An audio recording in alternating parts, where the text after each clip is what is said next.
comrades, it is Mikhail here, and we are now going to start the. Hold on, this name is so long.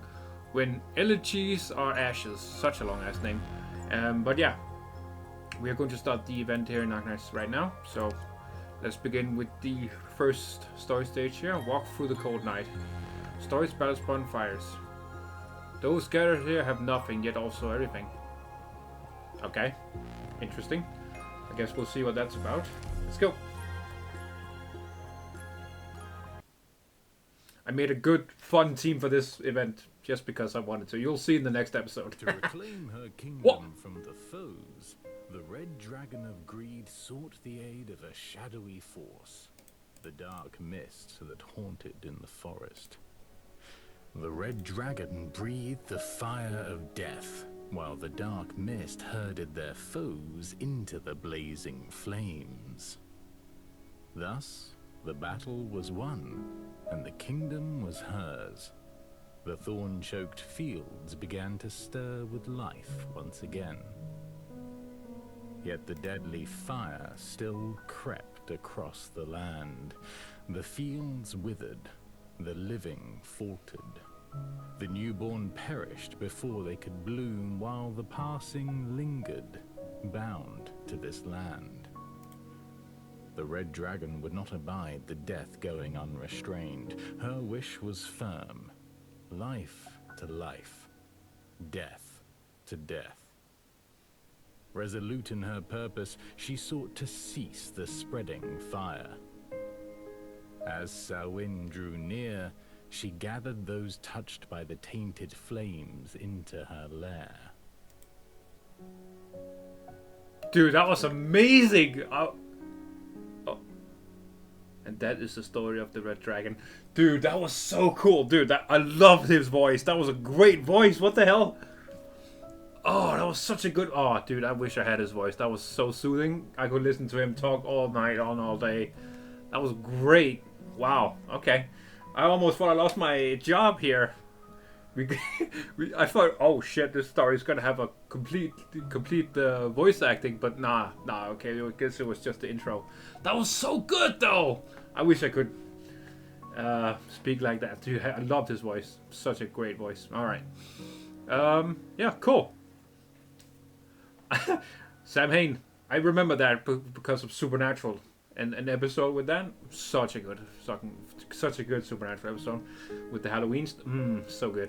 Anyway, yeah, great start to this event. That was awesome. But what comes after? What about the people tainted by the flames of death? When there is no after, that's all I've written. That certainly will not do. Everything has an ending, and those endings don't much care if you think they'll do miss.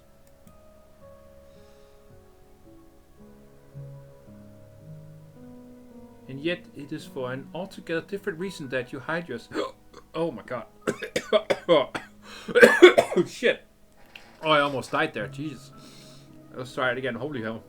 I could feel that in my throat. Oh my god. And yet, it is for an altogether different reason that you hide yourself in this dilapidated pub after publishing your work. How ridiculous. Oh, is that him? Nice. Nice. A lot of things are ridiculous.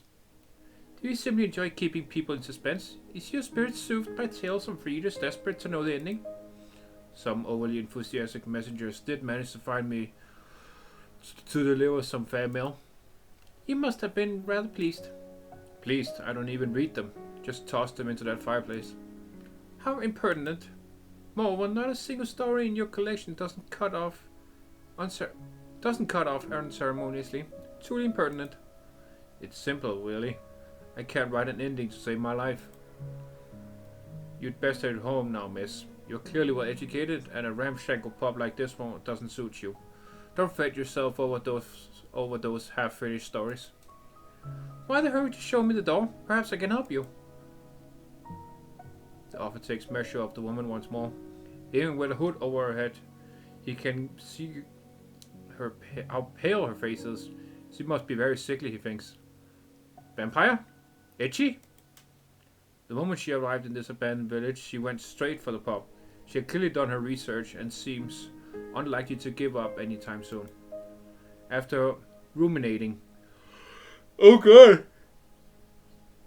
Ugh, Jesus. Okay. Why do I always get tired when I read? I don't know. I guess it's just relaxing? I don't know. Anyway. He picks up a sticky mug left among the cards and chips strewn across the table and downs a mouthful of rancid beer. Alright then, what kind of ending were you thinking? Why should I be the one to come up with it? You're the writer, not me. I simply wish to offer my own story to spark your imagination. Your own story? Wait, are you another survivor? Did you also narrowly escape death in that city last autumn? Only those who've experienced the truth for themselves would recognize what your stories are based on. Well, go ahead then, I'm all ears. Is it Eblana then? Very well. Deep in the ruins of the former royal capital of Terra, long since destroyed by a catastrophe. Oh shit, here we go. Oh, that's so pretty. Look at, oh my goodness. Deep in the ruins of the former royal capital of Terra, long since destroyed by a catastrophe, on one eventful yet peaceful day, the flame burning in a metal stove was snuffed out. Oh my god. Fuck. Oh, stop. Holy hell. There was no urgent matter, but the red dragon came all the same. Oh. Oh, the color. Oh, there she is. Hello, Eblana. Does it resist being lit? Or is it that not even an ominous outsider newly come after centuries of silence can relight old longings and resentments, near worn away by time? Or perhaps I simply need to be less reserved. A purple flame dances around the stove.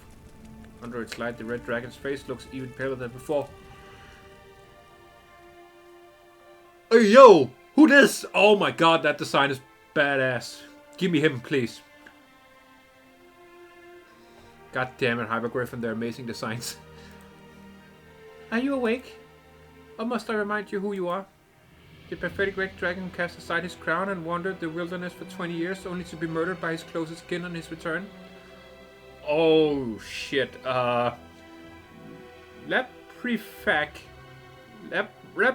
that's what I'm going with. That actually does sound pretty cool. Leprifac, the exiled king, correct? Truly it's a pity seeing someone still in shock at his own bloody death. 600 years after the fact. Stop yawning! Oh my god, stop yawning! 600 years. Give or take, the true date of your death has long been forgotten. I'm shocked, yes, but not at my death. More at the fact that after 600 years, the Dracos have once again produced an aberration spurring the flames of death. They even let you grow to adulthood without strangling you in your crib. Did the Victorians bid you rouse me from death's slumber, or did you hide that ridiculous crown from them beneath your bed? Victoria no longer yokes the red dragon. The terror of today heeds no foreign master. Heh, not bad. Tell me then, is it popular to wake the dead to deliver good news these days? But sorry, I have nothing to reward you with. Now if that's all, you'd best be on your way. With my flames burning within you, you won't be ending this after a few trifling pleasantries. Leprifac. Ending. My ending came long ago. You're the one with unfinished business, yeah? Look, I get it. They're the flames of death after all. They'll get you into all kinds of trouble. Life and death getting jumbled up. Herds of undying beasts. Newborn cubs having their lives snuffed out. Before you know it, the works. So how big a mess are we talking here? A field, a city, a countryside? I said all of Terra lied to free her from Victoria's heel. You what? Let her be razed to the ground. Let Terra become a nation of the dead. Either way, the flames of death will seek out a new kindling, or so I thought at first. But allowing so many lives to fade away simply because I'm out of ideas, well, that would be awfully imprudent of me. And so I came to you. Tell me, what should I do to cleanse these deathly flames from the fields of Terra? If only that were empty bluster. Go ahead, use your imagination. I've heard enough. What I'm about to say isn't for you, but for all the people still waiting to call themselves Terran. Those tainted by your flame and marching towards death have been renounced by life itself. It will never return to them. This goes without saying for the corpses marching behind you, obviously. But for the same holds for those who still yet walk like the dead. There's no medicine that can save them. Gather them together so that their flame fires do not taint others. Appeasement, is that all you can suggest? Ha, of course not. Next, find another red dragon, assuming you haven't already slaughtered your kin, of course. Find a real red dragon, one whose flames warm others' lives. Let things return as they once were. Ashes to ashes, dust to dust, life to life, death to death. Is that all you know? It is, ignorant young dragon. Then it seems you don't know much more than I do. Damn, okay. Dude, the music in the background is so fucking atmospheric. I love it. The red dragon does not bother to sneer at him. Okay. I guess it would be her. She simply turns and leaves. Okay. Ah. God damn it. She passes by a ruined home. Faint yellow candlelight seeping through the cracks. This is the wilderness where the dead roam. No one should be living here. And so she knocks on the door. Who are you? Who am I is unimportant. What's important is, why are you living out here? I came because there aren't any Victorians here to knock at my door and rob the food I dug up myself along with my savings. 5 years ago, on a night like this, a wicked caster came by, killing the Victorians as they closed in step by step. I offered him beastment, grains, and freshly brewed wine, but he told me he didn't need any of it. What he needed was fire. A fire fueled by those who would happily burn themselves away. And so my only son Keith left home and followed him. What a noble soul. Then 3 years ago someone knocked on my door in the middle of the night again. It was Keith. My Keith. He no longer spoke or wept or even breathed. He just stood there, his body covered in purple flames. How tragic. It gets worse. I buried him, but he refused to rot away in the earth. Instead he dug himself out, and now his corpse is wandering endlessly in the wilds. Which is why I'm still living here. Are you one of that caster's friends? Are you here to lay Keith to rest? I am. Ah, here he comes. A walking corpse wreathed in purple flame for all to see shambles toward to. The red dragon presses the point of her spear against the corpse's chest. The fire rage is so hot that it sears away its flesh in an instant, leaving nothing more than ash. But an idle thought crosses the old man's mind. The fire did not seem to burn out, but instead went up along the spear to return to the red dragon's body. And what of you? Are you also tainted by purple flames of death? Are you not? The old man looks himself over, but sees no flames licking his body like they did with his only son. But to the dragon, the flame consuming him was even brighter than that of the dead. If you mean sorrow, anger, and hatred, then you are right, witch. The Victorians tax me in coin, while you and your ilk tax me in blood. Together, you've taken all I have. I guess he knows who she is now, damn. I've been empty inside for a while now. The only thing keeping me standing are those so-called flames of yours. Then what if I were to take them back? What would you say to that? I'd say you're late. The old man closes his eyes, facing the point of the red dragon spear. He can feel the fires of anger and sorrow propping him up, burble as they flow into her hand.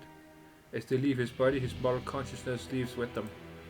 He can sense that death is near, but considering how stagnant his life has become, he no longer fears it. But the fire suddenly stopped flowing. Why? Why won't you kill me? Because you no longer need to be killed. The spirit once told me that life will never again grace those tainted by the flames of death. Now I see that he was right. War crimes, I hardly know her. I'm gonna write that as the title. Or in the description, I guess. I don't put titles on my videos anymore. Now I see that he was right. The red dragon answered coldly. How is that for an ending? I took what I heard from the old man and added a bit of spice. It shouldn't be too jarring an addition to your story, I would think. Throwing in the ghost of a legendary exiled king, are we? It'll do, but you really do need need the ending to my story at this point. What you seen clearly differs from what I saw. I must see it through your eyes, hear it through your ears. You're not one of those bored toughs who's into piecing together the truth, are you? I have never once considered the truth boring.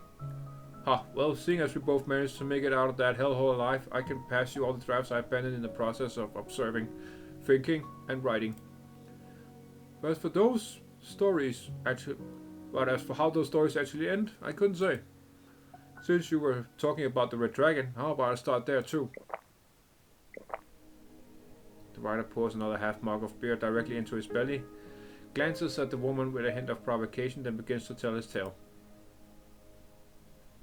If you ever made the journey to the Red Dragon's lair, we call Nasaurisi. That's okay.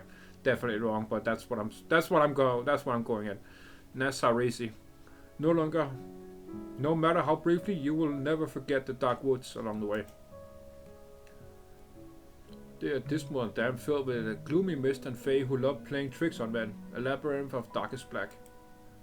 It is said that, of all the people who have entered, not one has ever left without the forest's permission. Even if it does open, it bows to allow your passage. The mischievous fae will still lead you astray, jeering at your clumsy movements all the while, but once they finally leave you be... There's Reed, aww. It will come as beautiful as a painting that should not exist in this realm. Okay, I'm gonna go ahead and need this right here, because obviously Reed, hell yeah, you love to see it. What is all this stuff down here? What is that? Okay, anyway.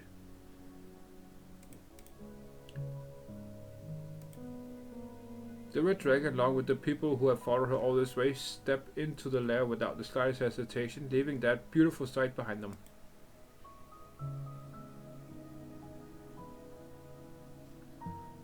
Nasaurisi, the Heart of Terror, the Red Dragon's lair. Which Red Dragon, you ask? Guess you really do enjoy piecing together the truth. You must be thinking, I think you don't know a damn thing, so I'm trying to mislead you. Well, since you're already so well informed, no need for me to beat around the bush. Oh yeah, this is way better now. There's color on it. Hell yeah, bro. Hell yeah. Yes, give me that. Actually, I'll have this one instead. Okay, there we go. Nasaurisi, the Heart of Terror, the Red Dragon's lair. We're finally here. Thank heavens! The whole trip from the Skatana fields felt like one long dream. One long dream. Will my family really be safe here? This land is more than just idyllic pastures and fields. Terra's capital was never directly involved in Londinium's war, but there has been a never-ending spate of infiltrations and noble rebellions going on in the background around Nasaurisi. Oh shit, sorry. Hold on. Never mind, that's fine. It's all good. Especially after the Red Dragon marched her troops towards Londinium, it wouldn't be incorrect to say a minor war took place here.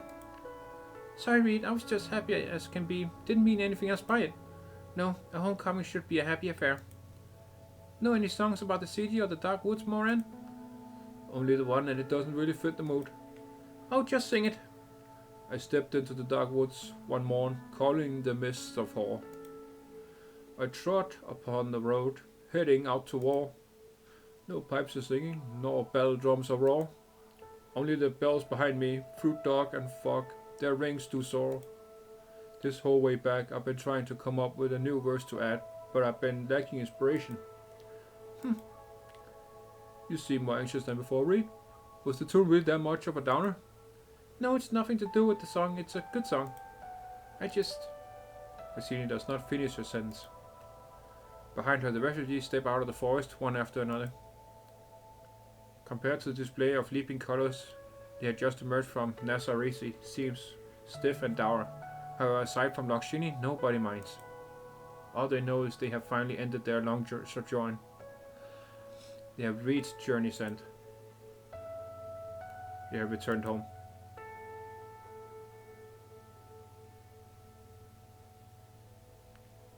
Oh yeah, oh shit, I forgot it was a chick. Dude, I forget all the names. So what next? Someone will be coming to help us. Once they're here... Luxury spots a figure slowly walking over from the city. It must be the man here to greet them, but the last time they met, he had wanted to kill her. She subconsciously puts her arms out to show Moran at her side. Why are you here? I have come to welcome you. Oh, it's the Brigadier dude from the last event. Oh yeah, he's so fucking cool. What? I'll be escorting you into Nazarisi to meet with Her Highness Eblana. Don't worry, you'll never have to see me again, not unless you're absolutely necessary. Indeed, the issues we could resolve without meeting, she and I already resolved on the Gastrel. Yup, she sure did. Then please follow me. As for your entourage, due to security concerns, I will make other arrangements for them. No, they are Terrans too. They must enter with me. I promise them. While I would love to acquiesce, I don't know. Truth be told, the majority of our citizens are unaware that there is a second red dragon. Namely you. I can guarantee that they will keep it secret. This is where you and Her Highness disagree. Then do you mean to say that my sister will ensure they do? This is precisely why I must bring them into Nazarisi. Hey yo, who this? Hello? Can I have, please? Hello? Anyone? Oh my goodness. Hypergryph, what are you doing? Okay, stop. I need to calm down. I may have an idea that will satisfy both parties if you care to hear it. I brought you here a wake woman, not simply as an overseer for selling citizens, but also for your discretion in sensitive matters. I hope this idea of yours isn't mere wishful thinking. If so, know that even you will no longer be welcome in Nazarisi. Of course, of course. As you eloquently put it, Nazarisi is indeed unable to so readily open its gates to our errant countrymen. But I'm headed to the village of the Wakesmen tomorrow to ask for some sacred instruments. Seeing how these people have nowhere else to go, I can have them stay at the village for now. Wakesmen, isn't that some sort of codename plucked straight out from old legends? My people have been relegated to song and story for many, many years, true. Those of us who have lived around the ruins rarely ever leave. I'm just an oddball. Which is why I can promise you that, well, no word of the Red Dragon will leave the village. Dude, she's so cool already. I don't know why. I really want to trust you, but are you really one of them, the Wakesmen? Moran? Before my great-grandmother passed, she asked for a traditional burial held by a Wakeman. Our family searched all over as best we could, but never found one. All we could do was pass it off as the ramblings of a dying woman. But she was a woman with her head on straight, not the type to mix things up with legends. If she said something's real, it's as real as can be. Besides, I've heard many stories about your kind. I'm willing to trust you. Then please don't betray that trust, Wake woman. Naturally. Alright. What say you, Mr. Brigadier? Go. Alright, cool. We came to an understanding. Nice. Yeah, good ass music again. Dude, the outfits are so cool! Fuck, okay. Nemos, who are these people? Oh, Nemos is her name. Sorry for making trouble for you even after I left. They're Terrans with no place to call home. Nazarisi can't take them in at the moment, so I thought maybe we made an exception many years ago by not forbidding you from leaving. We have even less reason to admit these strangers we know nothing about. What if we're not here to be admitted to the Wakesman, ma'am? Moran? Once, when I still dreamt of being a wandering bard, I collected the legends of the Wakesmen, sought out your people, and told your tales. But in the end, my dreams of both bardhood and Wakemen were shattered to pieces. Only now, when all I want is to go home, do I run into you. If the legends are true, your people live ascetic lives. You only come into contact with outsiders to our funerals, letting the souls of the departed find rest in fire. Correct. We came here we're just folks from all across Terra seeking refuge. Not one of us is qualified to join you. We're just looking for a place to stay for a day or two. I promise you we'll follow your laws and customs as best we can. We won't trouble you any more than we already have. Winter's just around corner too. I'm not too sure if your people hold harvest festivals, but if you need any help, please feel free to ask. Samhain, that is the true name of what you call the harvest festival. Oh, it's also another word for Halloween. The more destructive version of Halloween, that is. Now you know. It would seem you really are different from the city folk. There are some abandoned huts outside the ruins. You may clean them and stay there. Thank you, or rather. Go rape may forget. Okay, sure, whatever you say, dude. If there's anything else, Nemos? The Dubliners in the city want to hold a victory party to celebrate Terra's liberation. I promised them I'd ask you for some of the sacred instruments. They'd show Terran unity and represent the importance of tradition to the nation. With Samhain almost upon us, we have none to spare. Have you forgotten? But anyway, if we did, we could not give them away. They are only requesting them because of how much they value the old ways. Then why is it not a single citizen of Nazareth has come to us to request a funeral since the city became independent? We can tell the difference between remembering a name once forgotten and dressing yourself up in a name you've read in a history book. But if you cannot return empty-handed, then take this whistle and go. This is just an ordinary whistle. Is it the highest honor we can give them? The wakesmen do not stand with the living, nor do we require their reverence, until, of course, they are dead. That is the tradition Dublin should be honoring. Dude, I like this chick. She's so cool. Oh, okay, that was it. Dude, that was so good. That was so cool. That is the first stage. I'm sorry. I'll cut all that out. I entered the stage again. I don't know why. Okay. Anyway, we're done here. Anyway. Alright, let me turn down this again. So loud. But yeah. Thank you for watching, comrades. I hope you enjoyed the first part of... Jesus Christ, what was it? When Elegies are Ashes. I hope you enjoyed the first part of When Elegies are Ashes. And yeah. If you did, please do leave a like down below. Let me know what you think so far of the story. I think it's a pretty interesting beginning with a storyteller and Reed finally getting to meet her long... I don't know if you can call her long lost sister, but whatever, you know what I mean, right? She hasn't seen her in a long ass time. But yeah. Dude, I'm loving the storyteller. So cool. Anyway. Yeah, that'll be it for this time. If you enjoyed what you saw here and you want to see more from me, please do subscribe, comrades. That would be very much appreciated. I do all kinds of Arknight stuff, so yeah. If you like it, you know where to find me. And that will be it for this time. Have a good one as always, comrades. I will see you very, very soon in the next video. And that's Vidania.